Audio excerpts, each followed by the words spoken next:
Alright, so in this video what we're going to be doing is copying the coordinates that make up our airfoil that we want to export into Autodesk Inventor. But before we do that, we have to play with the data set to get those numbers to match with the size of the wing we're going to be building. And so, again, I showed you earlier, once you find the optimal settings, you're going to hit the geometry button, and that will make your geometry for the airfoil. You're then going to copy the table for the upper and lower surfaces here that's at the bottom, and just copy it to your clipboard. The next step is to load Microsoft Excel. And so I'm going to just search for Excel and launch that application. The first time you run it, you may have to accept a registration thing here. And then you're going to create a blank workbook.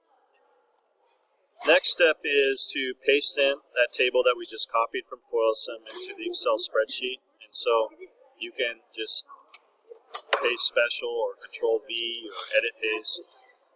And we don't need all these values. So what we actually only need is columns A and B to start with. And so we can click on C and then right click and delete. And then we can click on C and right click and delete to get rid of that. If we want to do this to multiple rows or columns, we can hold down Control or Shift. So in this case, I'm going to delete row 1 and 21. So I'm holding down Control while I select. And then I'm going to right click and select delete.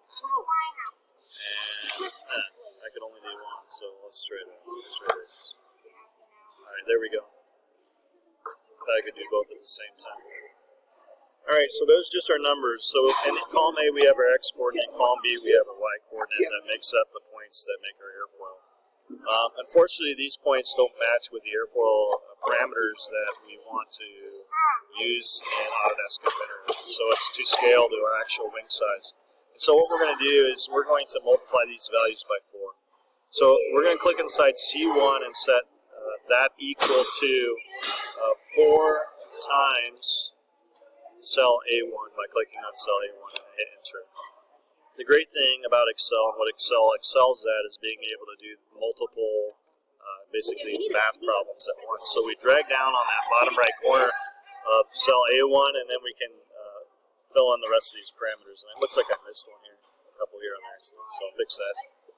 I'm going to do the same for column B and D, and so I'm going to say cell D1 is equal to 4 times cell B, and then hit enter, and then drag this one down as well.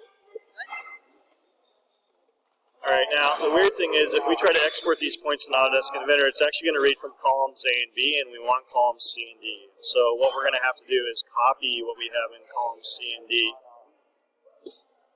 And so highlighting them and going Control C to copy those. And then I'm going to make a new worksheet by going Control N. And then I'm going to paste these in, but I'm going to paste options of values. If I try pasting in the formulas, it can't find the cells that make up the formula. So we actually have to paste in the values. And then I'm going to save this. So we'll go File, Save As. And I'm going to save this to my desktop. You may save it wherever you can find it.